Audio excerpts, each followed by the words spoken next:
A South African candidate is vying for the position of African Development President and is campaigning on the sidelines of the AU summit.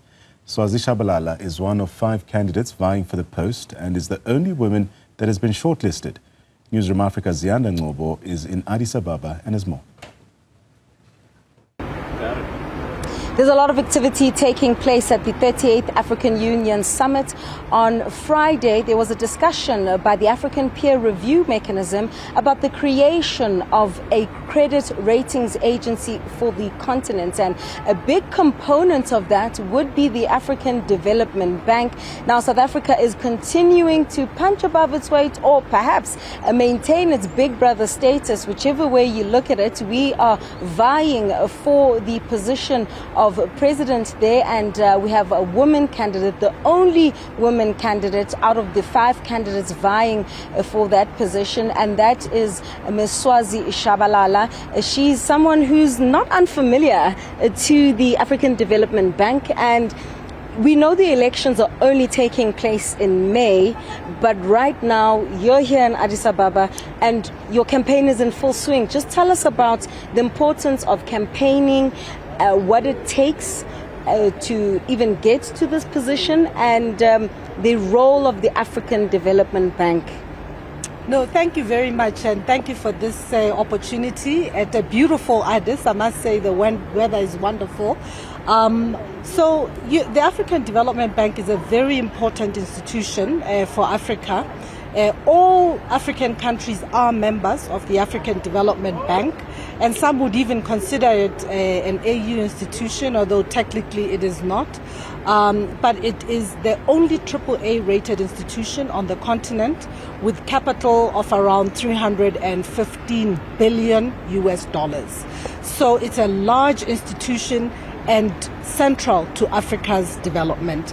And my campaign is built around the fact that Africa is at an inflection point. I think the geopolitical environment is changing very, very rapidly, and it's very, very important that Africa takes charge of its own development, and I want to be part of that story. I think that the AFDB can do more to accelerate development, and especially the integration of the different countries on the continent, so that we could trade more with each other.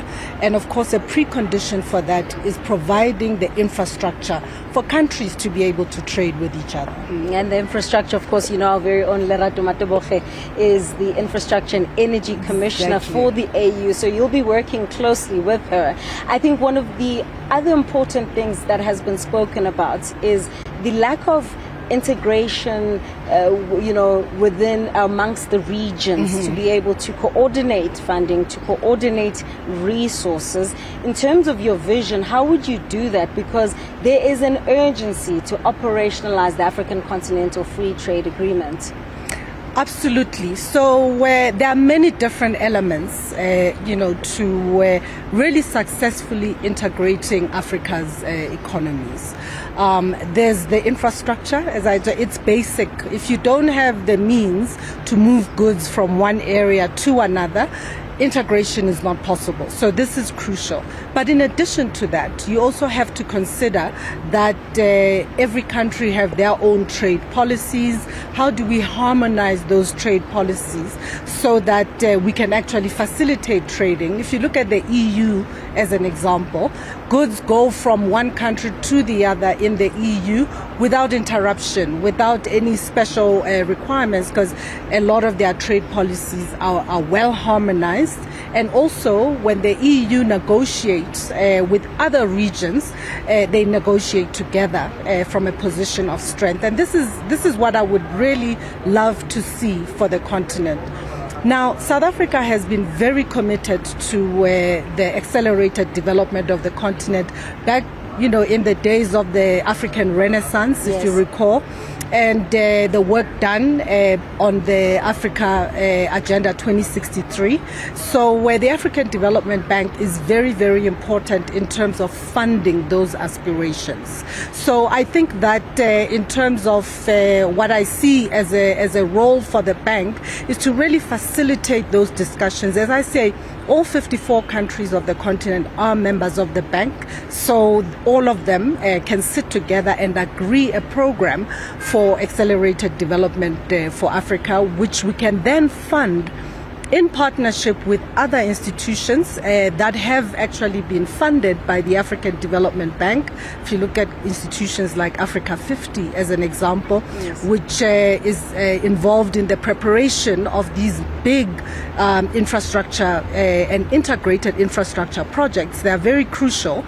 To actually preparing them so that the private sector, for instance, can come in and provide financing. Yeah. So we also have regional development banks all over the continent, and I would really seek to try and consolidate our efforts and really make sure that we're leveraging on each other's strengths. I mean, all 54 African countries are a part of the African Development Bank, but there is the aspect of peace and security, which is a big concern on the African continent, and which would mean the priorities of some countries wouldn't necessarily be about the things that you've just outlined. Perhaps it would go towards, whatever conflict they would be involved in. How concerned are you about the ability of a mechanism like the African Union and the AFDB to intervene in these conflicts so that you're able to ensure that this vision comes to fruition? So I think that the mandate of the African Development Bank is really financing Africa's development. So obviously the mandate of the AU includes peace and security concerns in the rest of the continent.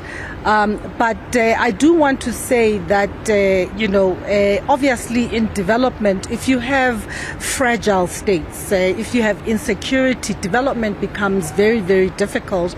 And then you overlay on top of that what's happening with climate change and the fact that, it's increasing the vulnerability of a lot of these states. It's very, very important that I think we seek to leverage the potential of development and development investment to actually support peace making efforts, because if you think about terrorism, they say it grows in the dark. Yes. So if you have a lot of 600 million Africans without access to electricity, you can expect that terrorism will grow in the dark. So the priority, for instance, of making sure that there is electricity for all Africans, it's a prerequisite for development. Yeah. It's a prerequisite for providing healthcare. It's a prerequisite for providing clean water, for supporting agriculture, and all of those things, if you get them right, they support